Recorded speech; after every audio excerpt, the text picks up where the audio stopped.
Quelque temps, je discutais avec une connaissance. Et elle me disait, je sais que Dieu m'a fait une promesse, j'ai même eu plusieurs confirmations, mais en vrai de vrai, dans le concret, ouais, je vois rien, quoi. Et ce que je vis en ce moment, ça me décourage tellement que j'ai du mal à m'accrocher à cette promesse et même à me projeter. Et en l'écoutant, je me suis pas dit qu'elle manquait de foi, je me suis juste dit qu'en fait, il y a des choses qu'on peut comprendre avec la tête, qu'on a acceptées dans notre tête, mais qui n'ont pas encore trouvé leur place dans le cœur en fait. Et je me suis dit, pourquoi pas méditer sur le lien entre le cœur de l'homme, les promesses de Dieu et le plan de Dieu. Souvent, quand Dieu nous fait une promesse, on pense que le plus dur, ça sera d'y croire. Mais en réalité, le plus dur, c'est pas d'y croire sur le moment, c'est pas d'y croire une fois, c'est d'y croire sur la durée. Surtout quand ce qu'on voit dans la vraie vie nous montre clairement que ça va pas et on dirait que ça va jamais se faire, quoi. Parce que le cœur humain, il fonctionne avec ce qu'il voit. Le cœur humain fonctionne avec ce qu'il vit. Il fonctionne avec ce qu'il ressent. Et quand le cœur il est blessé, il est fatigué, il est déçu, il a espéré, il peut savoir que Dieu il a parlé, mais sans réussir à s'y accrocher. C'est pas que la personne manque d'amour pour Dieu, c'est pas que la personne n'aime pas Dieu. C'est juste que le cœur de cette personne-là n'est pas prêt à habiter la promesse. On se dit, si c'était vraiment Dieu, ça devrait déjà bouger, ça devrait déjà se faire. Si c'était vraiment pour moi, je verrais déjà un signe. Mais parfois, Dieu ne travaille pas d'abord sur ce qui doit arriver, il travaille sur ce qui doit mûrir en nous. Le plus important, c'est d'abord l'intérieur et après l'extérieur. Si Dieu a déjà un plan, pourquoi tout ne s'accomplit pas immédiatement? La Bible nous montre que le plan de Dieu, sa promesse et le cœur de l'homme sont profondément liés. Et comprendre ce lien peut changer ta manière de vivre. Je vais déjà commencer par parler du plan de Dieu. Le plan de Dieu, dans la Bible, il nous est toujours présenté comme quelque chose de ferme, de stable et de souverain. C'est quelque chose qui vient d'en haut. C'est quelque chose qui vient de sa pensée. Dans Jérémie 29, verset 11, il dit « Je connais les projets que j'ai formés sur vous, dit l'Éternel. » Avant même que tu comprennes ce que Dieu y fait, lui, il sait déjà où il va. Il sait déjà. Parce que il a des plans de bonheur et non de malheur pour toi. Il sait déjà où est ton bonheur. Son plan, il n'est pas improvisé. Il ne le fait pas à la dernière minute. Il ne le fait pas en fonction de ce que tu vas faire dans la journée. C'est pas ça. Son plan, en fait, il n'est pas modifiable. Deuxièmement, la promesse de Dieu. La promesse de Dieu, en fait, c'est juste le plan audible de Dieu. Dieu, il ne garde pas toujours son plan caché. Parce qu'à certains moments, il va te le révéler. À certains moments, il va te le dire. Quand dans la parole ou même dans le milieu chrétien, on dit Dieu va te parler, c'est pas forcément parler audiblement où tu vas entendre une voix qui te dit oh mon fils, tu vas devenir président dans 2 ans. Non, il va pas forcément te parler comme ça. C'est possible, hein. Si t'es emmené à l'écouter, peut-être tes oreilles sont très ouvertes. Tu vas l'entendre, mais il parle d'une manière ou d'une autre. Vraiment, il n'y a pas que la voix audible. Il parle de tellement de manières. Tu vas l'expérimenter en 2026. La promesse, il faut bien comprendre que c'est pas encore l'accomplissement. La promesse est juste une parole déposée pour préparer le cœur. À chaque fois, dans la Bible, on voit que Dieu, il fait souvent une promesse avant de changer la situation de la personne. On peut prendre l'exemple d'Abraham. Il lui promet un fils alors que ils sont déjà très âgés. Les deux, Abraham et Sarah, ils sont très âgés. Il n'y a pas d'espoir, il n'y a pas de logique. Il n'y a pas de possibilité humaine à ce qu'ils aient un enfant maintenant. Et pourtant, il y a des saisons où Dieu ne nous enlève pas de l'épreuve. C'est pas du tout pour nous faire souffrir. Mais c'est parce que l'épreuve révèle ce qui se passe réellement dans nos cœurs. Troisièmement, je parlerai du cœur de l'homme. Comprends bien que ton cœur, c'est le centre intérieur. Ok? C'est ton centre de décision. C'est ton moteur, en fait. Dieu parle à l'homme, mais c'est le cœur qui décide. C'est ton cœur qui décide de croire ou de douter. C'est ton cœur qui décide de faire confiance, de résister, d'attendre, abandonner, lâcher prise, pas lâcher prise. C'est ton cœur qui décide de pas pardonner, de pardonner, de donner l'amour, de ne pas donner l'amour. C'est ton cœur. Sa promesse, à Dieu, elle atterrit d'abord dans le cœur avant de se voir dans le réel. Elle doit d'abord être reçue. Proverbe 4, 23, on nous dit, bien, garde ton cœur plus que toute autre chose. Dans Samuel, je crois, oui. En Samuel 16, verset 7, on nous dit, l'Éternel regarde au cœur. C'est pour ça que dans la vie, il peut y avoir deux personnes qui ont exactement la même promesse, mais ils vont vivre la chose totalement différemment. Parce que tout va dépendre de comment leur cœur est attentif, comment leur cœur il reçoit en fait. Là, je vais maintenant t'expliquer comment la promesse, elle agit. Et pour comprendre ça, je vais te tracer son chemin.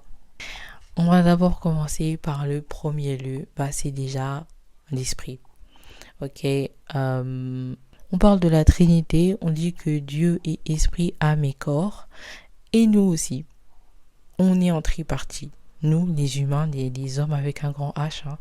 On dit qu'on a l'esprit, notre âme et notre corps. Ok. Alors, la promesse, son chemin pour l'accomplissement, et commence par l'esprit. Pourquoi? Parce qu'en fait, l'esprit, ton esprit, c'est la partie qui perçoit Dieu. C'est pour ça qu'on dit esprit, esprit spirituel, spiritualité, esprit. Tu vois ce que je veux dire?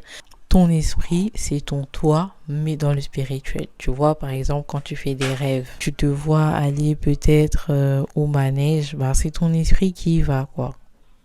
Et ton esprit, c'est la partie qui perçoit Dieu. C'est la partie de l'homme capable de communiquer avec Dieu. Quand Jésus, dans la Bible, parle de naître de nouveau, il parle d'une personne qui est rendue vivante par l'esprit. Il dit bien dans sa parole, je suis la vie, le chemin et la vérité. Il a bien dit, je suis la vie. Et Dieu est esprit. Ok? C'est l'esprit qui rend vivant.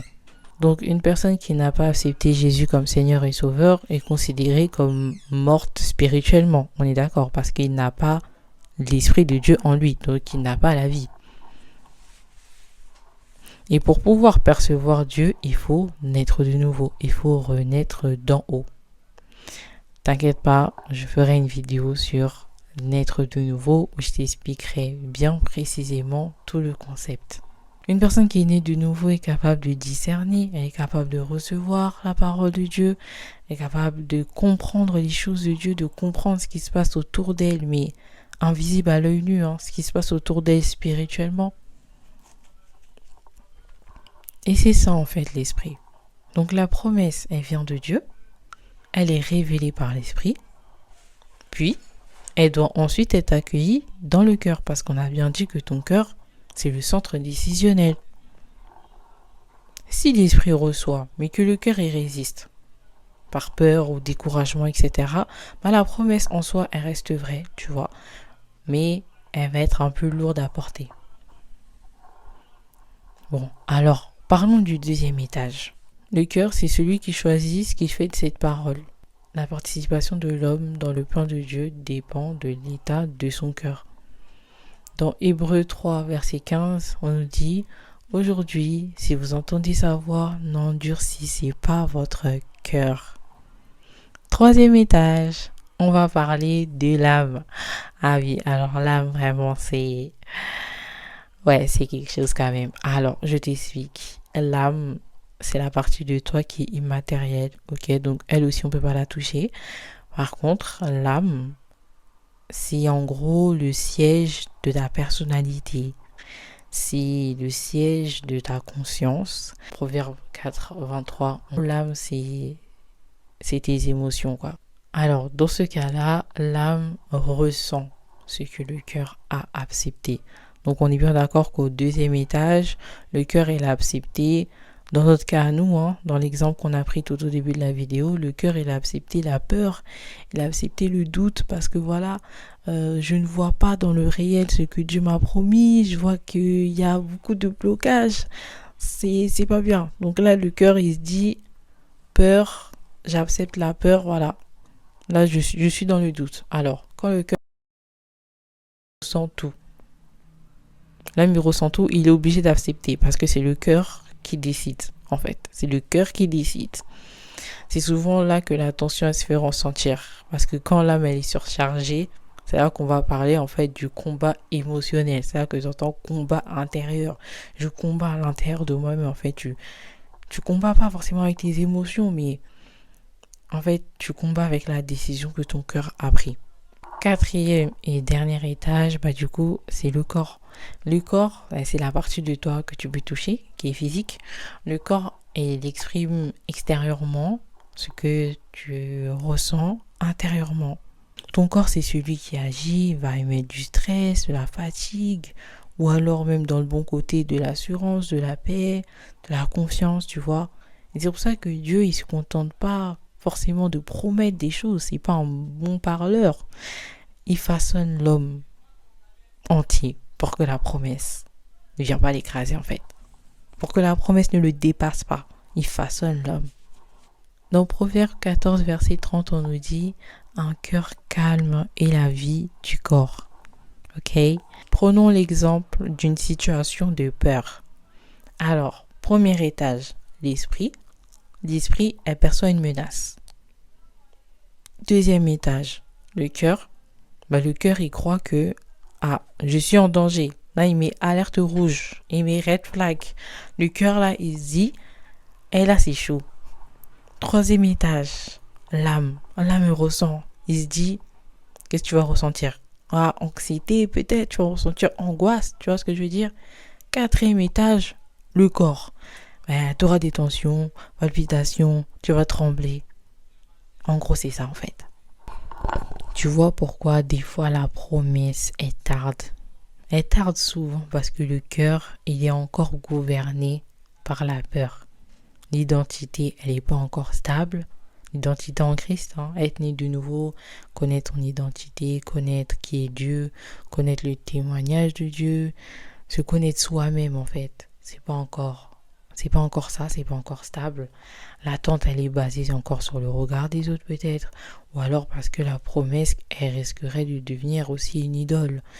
Dieu, il a bien tenté Abraham et s'est dit, bon, là, le gars, il a attendu quand même très longtemps avant d'avoir cet enfant. Est-ce que si je lui donne cet enfant, il va m'oublier? Est-ce que si je lui donne cet enfant, il va idolâtrer l'enfant? Il va aimer plus l'enfant que moi? Idolâtrer, c'est ça, c'est aimer quelque chose plus que Dieu. À partir de là, ça devient une idole. Aimer, c'est mettre en priorité. Est-ce que tu mets en priorité ton travail? Est-ce que tu mets en priorité tes études? Est-ce que tu mets en priorité ta propre personne? Est-ce que tu mets en priorité tes enfants? Et là, à partir de là, mon Dieu, il va lui poser un petit, un petit défi, on va dire ça comme ça. Et sur le moment, il lui a dit, tu vas devoir me redonner ton fils parce que c'est moi qui te l'ai donné. Je veux voir son cœur. En fait, dans le cœur, il y a un trône et il n'y a qu'une personne qui peut s'asseoir. Soit c'est Dieu, soit c'est toutes les autres choses que tu peux mettre en priorité à la place de Dieu. Alors Dieu, il va toujours mettre des situations où il veut voir en fait. Est-ce qu'il est dans ton cœur ou est-ce qu'il est ailleurs? À partir de là, Abraham, il doute pas du tout. Il stresse même pas un peu, il bug même pas un peu. Il se dit bon, peut-être il a pris une seconde, il s'est dit bon, il me demande ça quand même. Mais il a fait direct, Il a fait direct, il a même pas voulu aller prévenir Sarah que Dieu m'a dit ceci, cela, parce qu'il savait très bien que Sarah, elle allait criser, elle allait péter un plomb. Sarah, elle avait beaucoup de problèmes de foi, donc la foi, c'est dans le cœur. La foi, c'est croire. Quand on dit j'ai foi en Dieu, quand on dit je suis de foi chrétienne, je suis de confession chrétienne, c'est en gros je crois en Christ. Je crois fermement en Christ. En qui est Christ pour moi, etc. Vous voyez. Et Sarah, sa foi est tâtonnée. Elle tâtonnait. Donc Abraham il s'est dit, je peux pas me laisser distraire. À partir de là, il a vu qu'Abraham, il était sur le point en fait de sacrifier son enfant. Il lui a dit stop. Il a dit stop. Pas jusqu'au bout, c'était juste pour voir si t'allais le faire. Quand le cœur il est prêt, la promesse elle devient un repos. Du jour où le cœur il est aligné, tu verras que la promesse, elle va plus créer d'angoisse en toi, que l'attente, elle va plus te détruire, elle va plus te ronger. Quand tu es dans l'attente de la promesse de Dieu, tu dois être même dans la paix et dans la joie. Réjouissez-vous en tout temps, nous dit la Bible. Le silence de Dieu, il te fait plus peur aussi. Le silence de Dieu, ça ne veut pas dire qu'il est absent. Ok? Parce que la confiance, elle dépend plus du visible, mais elle dépend de ta relation avec Dieu. Entre la promesse et son accomplissement, il y a souvent un temps de travail intérieur. Pour résumer, l'esprit perçoit, le cœur décide, l'âme ressent et le corps exprime. Alors, on reçoit ta promesse et si tu as été béni par cette exhortation, n'hésite pas à laisser un commentaire et un petit like, je serai très contente. À la prochaine!